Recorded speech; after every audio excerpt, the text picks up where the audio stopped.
જય શ્રી કૃષ્ણ મિત્રો, નિત્ય સત્સંગમાં આપ સૌનું સ્વાગત છે। આજે આપણે સાંભળીશું મોહિની એકાદશી વ્રત કથા મહાત્મય। જો આ વિડીયો તમને પસંદ પડે તો લાઈક અને શેર કરી ચેનલને સબસ્ક્રાઇબ જરૂરથી કરજો। માન્યતાઓ પ્રમાણે વૈશાખ મહિનાના સુદ પક્ષની એકાદશીનું વ્રત રાખવાથી મન અને શરીર બંને જ સંતુલિત રહે છે। ખાસ કરીને ગંભીર રોગોથી રક્ષા થાય છે અને યશ પ્રાપ્ત થાય છે। આ એકાદશીના ઉપવાસથી મોહનું બંધન નષ્ટ થઈ જાય છે, એટલે જ તેને મોહિની એકાદશી કહેવામાં આવે છે। થોડા ગ્રંથો પ્રમાણે આ એકાદશીનું વ્રત કરવાથી ગૌદાન સમાન પુણ્ય પ્રાપ્ત થાય છે। આ એકાદશીનું વ્રત બધા જ પાપનો નષ્ટ કરીને વ્યક્તિના આકર્ષણમાં વૃદ્ધિ કરે છે। આ વ્રત કરનાર વ્યક્તિની ખ્યાતિ ચારે તરફ ફેલાયેલી રહે છે। વૈશાખ મહિનાના સુદ પક્ષમાં આ તિથિ હોવાને કારણે ભગવાન વિષ્ણુની પૂજા, વ્રત અને દાન માટે આ દિવસ ખૂબ જ ખાસ માનવામાં આવે છે। આ દિવસે નિયમ સંયમથી રહીને કરવામાં આવેલા પૂજા પાઠ અને દાનનું ફળ અનેક યજ્ઞ જેટલું મળે છે।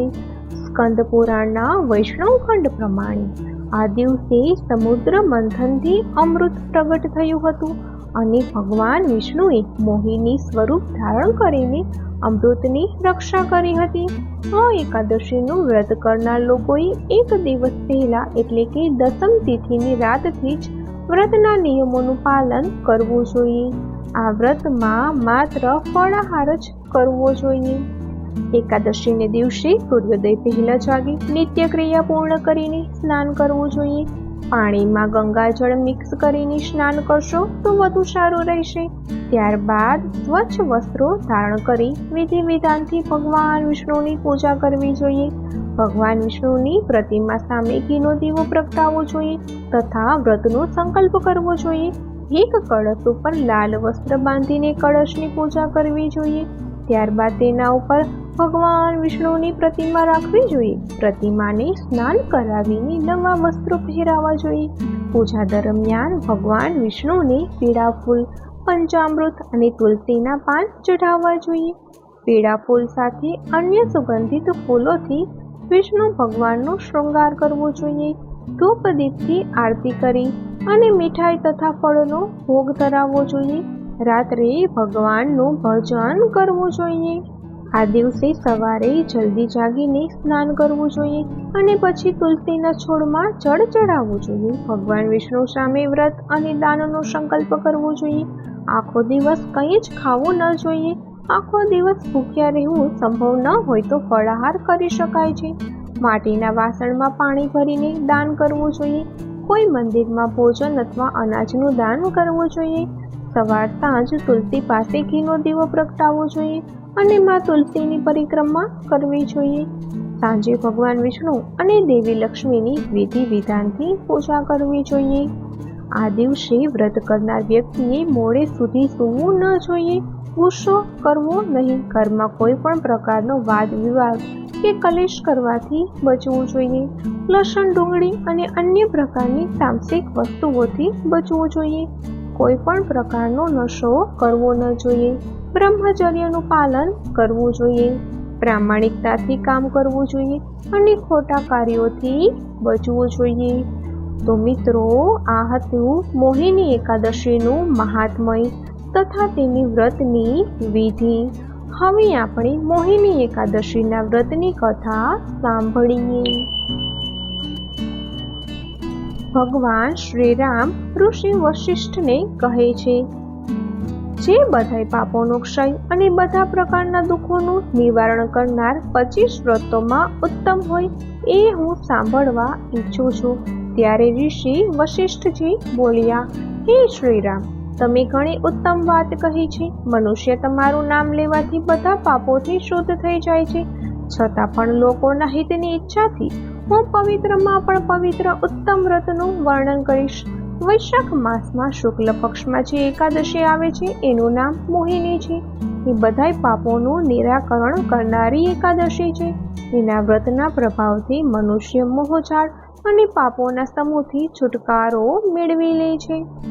સરસ્વતી નદીના રમણીય તટ પર ભદ્રાવતી નામની એક સુંદર નગરી આવેલી છે. ચંદ્રવંશમાં ઉત્પન્ન થયેલા અને સત્ય પ્રતિજ્ઞ ધૃતિમાન નામના રાજા ત્યાં રાજ્ય કરતા હતા. એ જ નગરમાં એક વૈશ્ય રહેતો હતો કે જે ધન ધાન્યથી પરિપૂર્ણ અને સમૃદ્ધ હતો. એનું નામ પણ ધનપાલ હતું. એ હંમેશા પુણ્ય કામકાજમાં મગ્ન રહેતો હતો. પ્રજા માટે પરબો, તળાવો, કુવા, ધર્મશાળા, બગીચાઓ અને ઘરો બનાવડાવતો. શ્રી વિષ્ણુની ભક્તિમાં એનો હાર્દિક અનુરાગ હતો. એ હંમેશા શાંત રહેતો. એના 5 પુત્ર હતા: સુમતિ, કીર્તિબુદ્ધિ, મેઘાવી, સકૃત અને ધૃષ્ટબુદ્ધિ 5મો પુત્ર હતો. એ હંમેશા મોટા પાપોમાં જ સંલગ્ન રહેતો. જુગારમાં એની ઘણી આસક્તિ હતી. વૈશ્યાઓને મળવા માટે એ લાલાયિતા રહેતો.